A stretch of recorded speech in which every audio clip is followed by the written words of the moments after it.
El versículo de memoria dice así: Venid a mí todos los que estáis trabajados y cargados, y yo os haré descansar. Mateo 11:28. Primero vamos a hablar acerca del concepto de trabajados y cargados.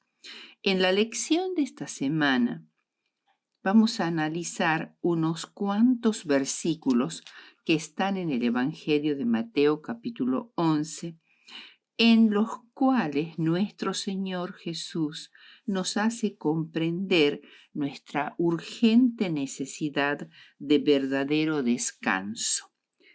¿Quiénes son los trabajados y cargados a los que se refiere Jesús en Mateo 11:28? ¿Cuántas personas trabajan incansablemente en este mundo para poder acceder a bienes materiales de lujo o de marca hasta el punto de agotarse, destruir su salud y finalmente no poder disfrutar de esas cosas que tanto anhelaron? Muchos están atrapados entre los deseos de su propia codicia. Otros se ven obligados a trabajar excesivamente por los bajos sueldos que perciben, como era el caso de los agricultores, los pescadores y los artesanos de la época de Jesús. Sin embargo, aunque este es un problema candente de nuestra época, Jesús en Mateo 11:28 no se refiere tanto al trabajo físico o intelectual, sino a otro tipo de cargas que pesan sobre nuestro corazón. Todos los seres humanos, sépanlo o no, están cansados y cargados. Todos están agobiados con cargas que únicamente Cristo puede suprimir. Los escribas y rabinos de la época de Jesús, con su escrupulosa atención a las formas religiosas, sentían una falta de descanso y de paz que los ritos de penitencia nunca podían satisfacer. Los publicanos y los pecadores podían afectar estar contentos con lo sensual y terreno, pero en su corazón había desconfianza y temor. Jesús miraba a los angustiados de corazón cargado y a aquellos que trataban de aplacar el anhelo del alma con los goces terrenales y los invitaba a hallar descanso en él. La humanidad entera lleva muchas cargas pesadas, pero la más pesada de todas es el pecado. La gente en la época de Jesús estaba tan cargada con tantas exigencias rabínicas que muchas veces ni siquiera toda la vida les bastaba para aprenderlas todas.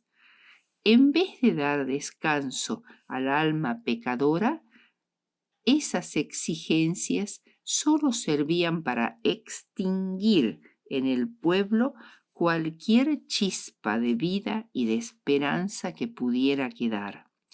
Habían quedado fuera del seno de la religión que gozaba de respetabilidad y ya no profesaban ninguna religión.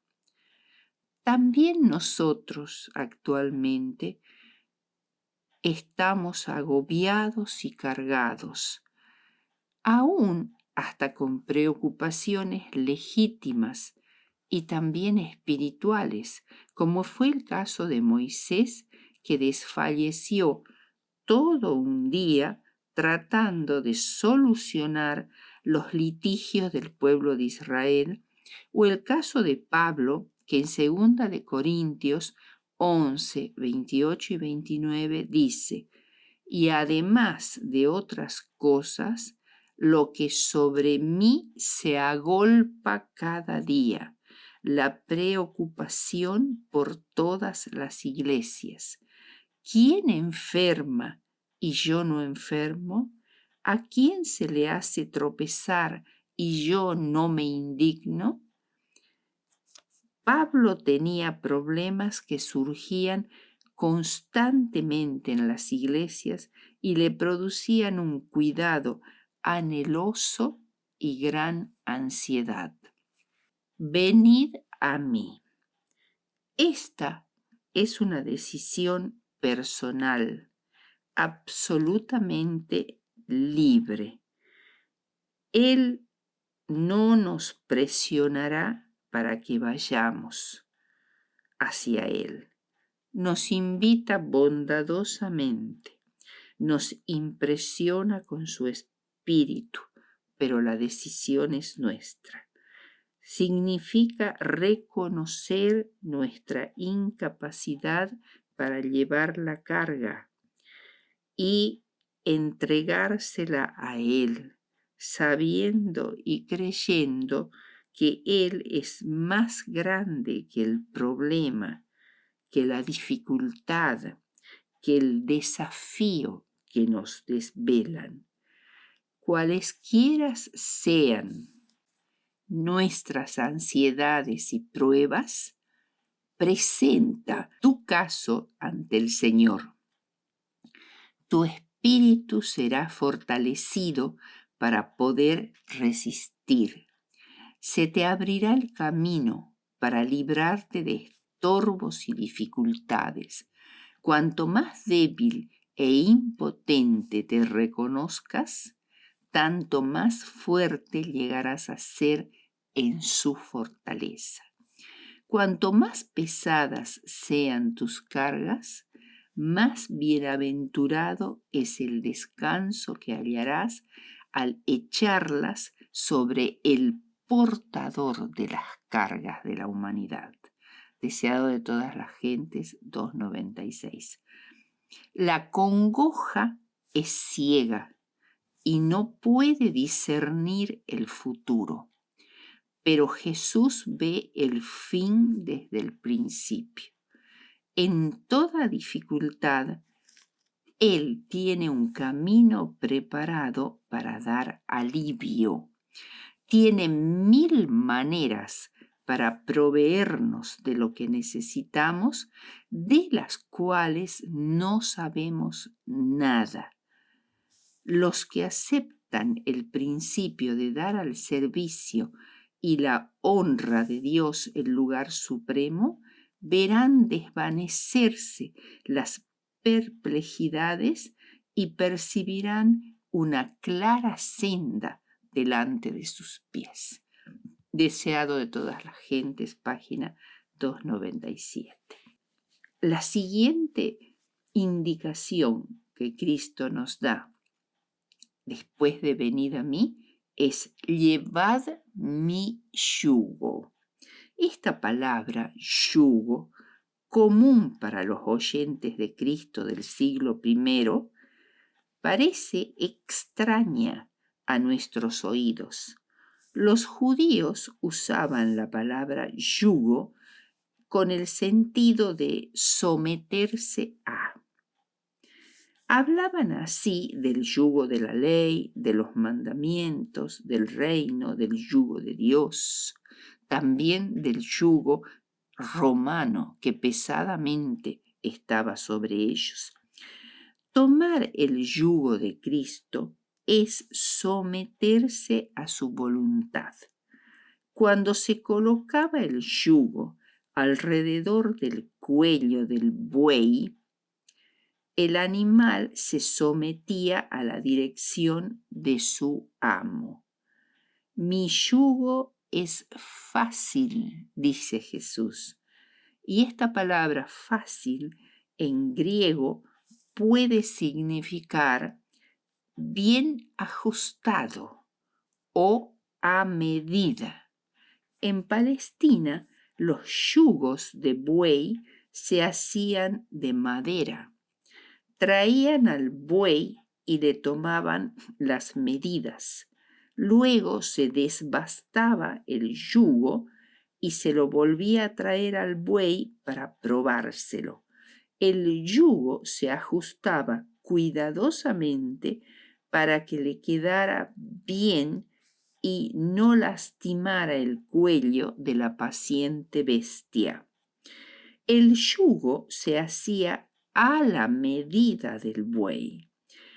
¿Crees que Jesús había hecho yugos en su carpintería de Nazaret?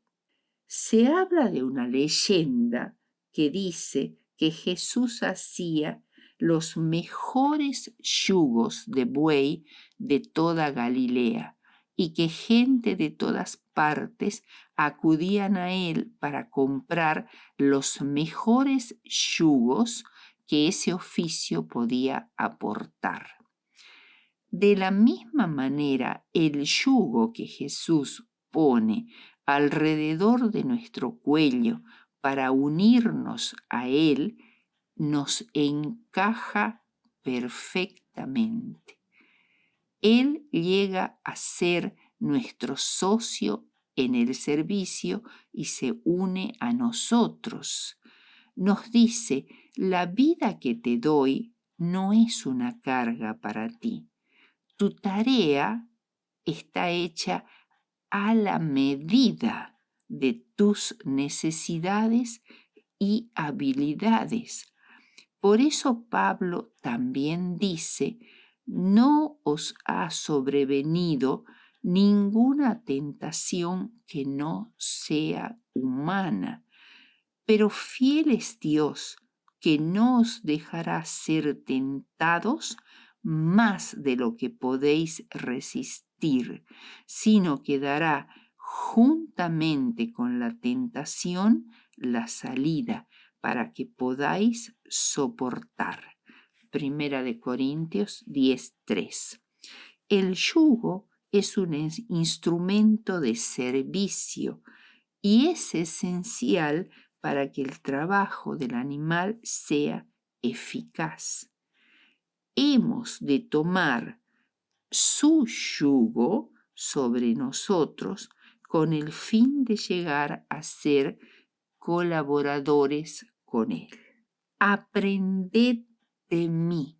Debemos entrar en la escuela de Cristo para aprender de su mansedumbre y humildad. Aprended de mí, que soy manso y humilde de corazón. Esto se logra por medio del conocimiento de Cristo, para emanciparse de ideas, costumbres y prácticas que se adquirieron en la escuela del príncipe de las tinieblas. En el corazón de Cristo, donde reinaba perfecta armonía con Dios, había perfecta paz. Nunca le halagaban los aplausos, ni le deprimían las censuras o el chasco. En medio de la mayor oposición o el trato más cruel, seguía de buen ánimo.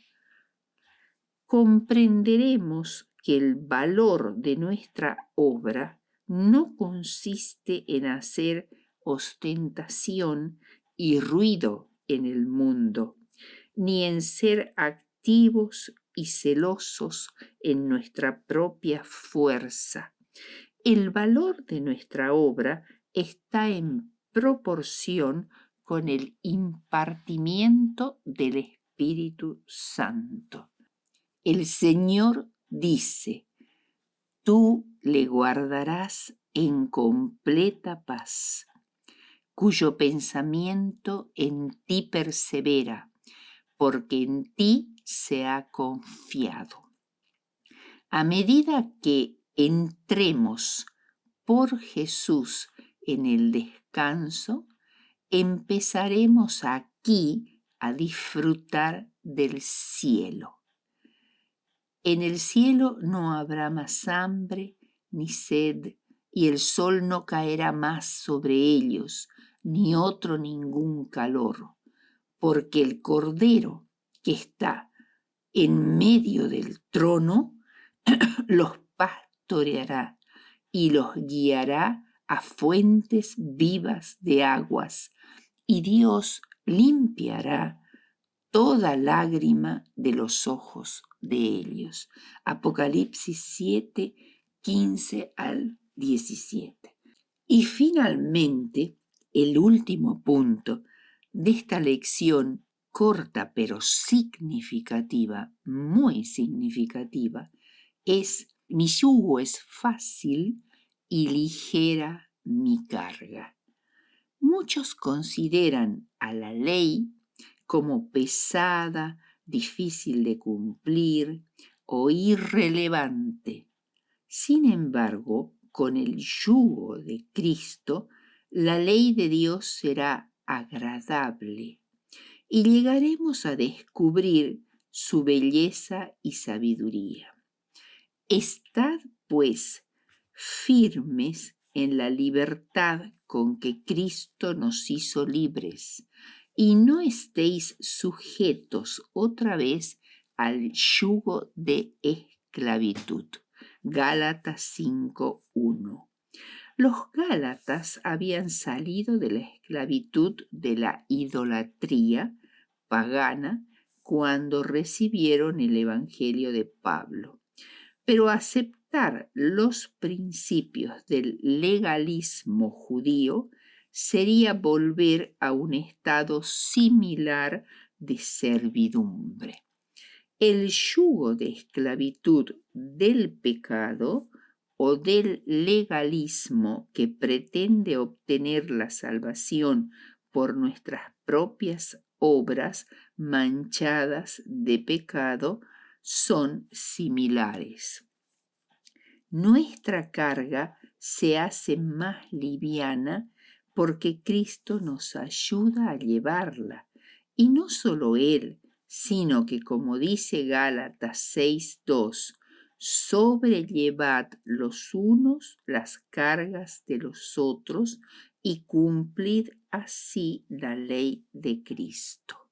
La regla de oro exige que cada seguidor de Cristo considere los problemas de otro como si fueran suyos.